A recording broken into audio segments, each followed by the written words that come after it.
ভগবদ্গীতার জ্ঞান প্রভুপাদ কি বলছেন কাদের মাধ্যমে বিতরণ করা?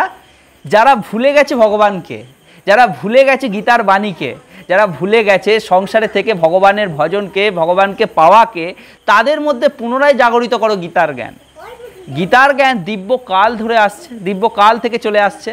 আর এই জ্ঞান অনুশীলন এত গুরুত্বপূর্ণ, এত উত্তম।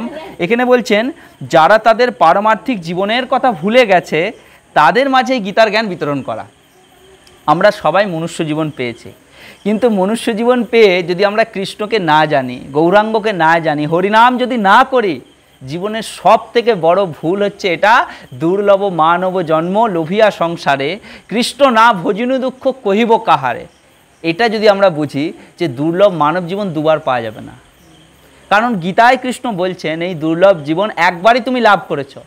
কতদিন পর লাভ করেছো? শাস্ত্র বলছে কতদিন, কত বছর, কত যুগ পর লাভ করেছো না 84 লক্ষ যোনির পর লাভ করেছো। কত লক্ষ? 84 লক্ষ যোনি মানে জন্ম। যেই স্থান থেকে আমাদের জন্ম হয় সেই স্থানটা কত রকম আছে?